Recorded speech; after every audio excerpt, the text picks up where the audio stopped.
You ever had someone try to steal your life right out from under you? No, I mean literally one day, you're standing on the land you bought, poured every ounce of yourself into, and then suddenly there's a stack of glossy legal papers and some woman in a silk robe telling you your house isn't yours anymore. Sounds nuts, right? But let me tell you, in these mountains, crazy comes in a three-piece suit and carries a clipboard. The first time I set foot on those 15 acres, the whole place felt like a secret. Pines thick as a wall oaks twisting up out of the ground like they owned the place, and a creek cold and shallow that you could hear long before you could see it. I remember thinking, this is it. No neighbors, no damn rules, just spacewood, stone, and time. That's what I wanted, so that's what I took. Well bought. Spent just about everything I had. But it felt like freedom. I'm a carpenter. Old school stubborn always said a rush job is a cursed job. So I didn't rush. Nights, weekends, whenever I could escape my day gig, I'd drive out, crank up my headlamp, and work until my arms shook. Every beam, every nail, every piece of stone, my hands remember them all. There's a kind of peace in that. Or there was. About 6 years in, I noticed trucks showing up just beyond my tree line. Not the usual logging crews, these were bigger, shinier. Soon enough, a road appeared, then houses all stacked like they'd been stamped from the same mold. Mountain Ridge Estates. That's what the sign said, like you could slap a name on a bunch of copy-paste houses and suddenly the land was theirs. But my deed was solid. I checked and then I checked again. My land was mine. Couple years roll by and the noise gets closer. Excavators, concrete mixers, crews marking out something right along where I figured the boundary was. I tromped over boots heavy with mud and asked what was up. Guy tells me all casual summer house for Mrs. Vernon. Pool guest house the works. He says it like it's nothing like pools just grow out here next to poison ivy. But I couldn't shake the feeling too close. Those old markers, the ones that said where her world ended and mine began, they were gone. Swallowed up by roots and time. So I went to the biggest house, you know, the one that looks more like a bank lobby than a place where people actually live. That's when I met her, Priscilla Vernon. Polished, practiced smile eyes like polished stones. I tried to be polite, asked if the work might be creeping onto my side. She didn't even let me finish. Told me her late husband was a developer, that she knew exactly where her land ended. Said it like she was talking to a child with sticky hands, then just dismissed me. Not a goodbye, not a glance back, just gone. I left mad, then mad at myself for getting mad. I thought, let it go. Just build your life, ignore the noise. That was my first mistake. The years kept rolling and my house finally started to look like something real. The log walls stood straight, roof-tight windows, sealed front porch done. I'd stand there in the evenings, cedar under my feet, and believe for a second that I'd made it. That's when the envelope showed up, crisp, official looking. County Inspector anonymous tip about unpermitted work. My heart skipped even though my paperwork was thicker than a dictionary. Inspector comes out, looks around, shakes my hand. Permits are solid. Someone's blowing smoke, he says, but he doesn't need to say who. My eyes drift over to Priscilla's growing guest house. It looked more like a resort every month. Didn't take long for another one to come this time, forestry agent. Someone said I was clear-cutting illegally. 8 trees, all dead, all documented. I passed that inspection too. Then the HOA letter landed wrapped in fake politeness but sharp as a knife underneath. My half-built house, it said, was an eyesore. I needed to finish it fast or hide it behind a fence. I laughed out loud. I wasn't even part of their HOA. My land had never been annexed, never agreed to their rules. But that didn't stop them from acting like I was tracking mud across their marble floors. After that, it was like living under siege. Cars parked at the lot line, strangers snapping photos, weird notes left on my porch. This isn't your Mountain One read laminated like they expected rain. I put up cameras, got myself a set of binoculars and started watching back. I wasn't paranoid by nature, but I'd built this place with my own 2 hands. I wasn't leaving because someone decided I was inconvenient. Then one Tuesday, 3 cars rolled up. Priscilla out first, dressed like she was about to negotiate a merger. Her lawyer all polished and gray, and a surveyor with more gear than a TV crew. Priscilla smiles cold, sure of herself. Mr. Stone, we need to talk. Turns out she'd commissioned a survey. Their papers said 40% of my house was built on their land. Options: tear it down myself, or sell everything, house, land, my dreams for $50,000. It's generous, she says, like she's offering me a dog biscuit. I laughed. Told her I'd spent 3 times that in sweat and wood. She shrugs. Once this goes to court, you may lose everything. I stood there long after they'd left, fingers clamped tight on that survey. I knew maps, lines, land. These numbers were twisted angles, stretched distances off. But doubt settles in quiet. Panic's loud, but doubt. It's cold. That night I sat by my fire, watched the flames eat at the edges of my certainty. But I wasn't about to let her redraw my world.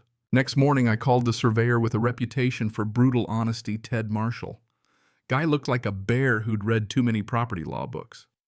2 days later he shows up, sets up his gear, and spends 3 days walking my land, checking, rechecking, digging up ancient iron stakes from '87. By the end he's got a map built from GPS county markers, the whole thing tight as a drum.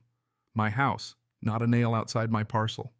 But Priscilla's palace, 90% of her guest house pool deck, the work sat on my land.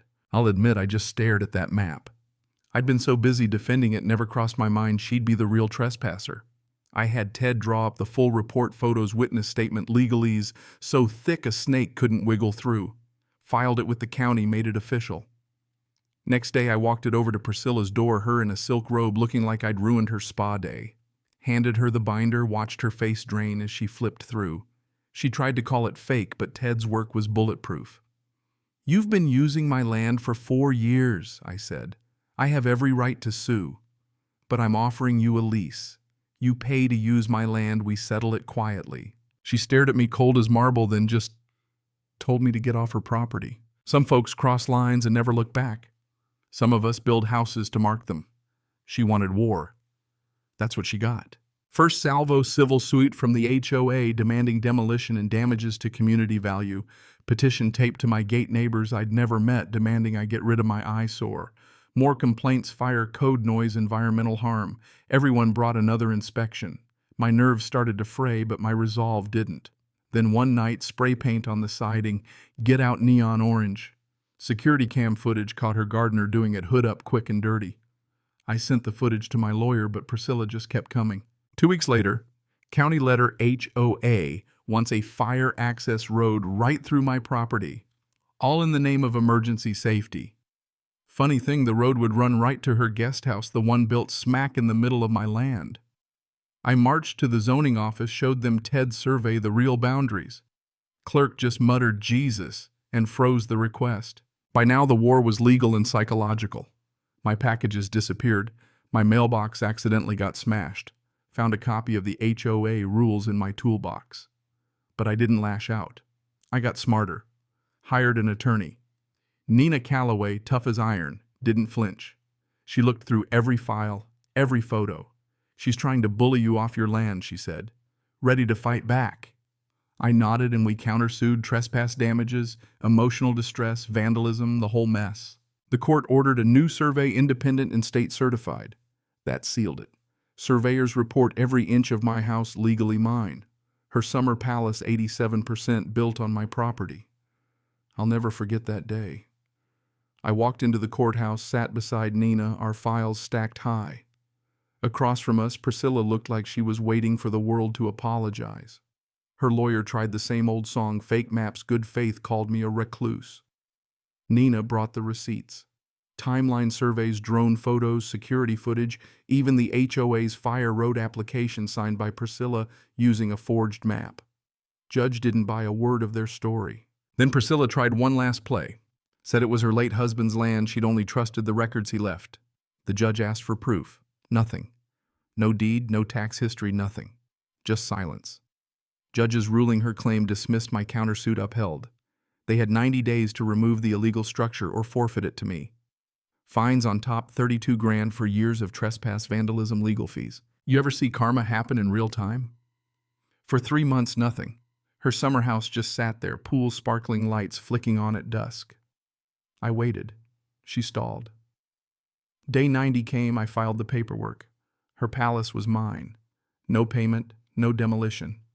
I sent her photos of the demolition, no message, just the before and after. Silence. Then the neighborhood turned. Turns out Priscilla had burned through HOA funds fighting me. When they found out, they ousted her. Petition emergency vote gone in a month. Her house hit the market, but nobody wanted to mention the mess behind the curtains. By Christmas, she was gone. No goodbye, no glance back. That was the closest thing to peace I'd had in years. After she left, I walked down to where her guest house had stood. Just wind the crunch of gravel, a hawk overhead.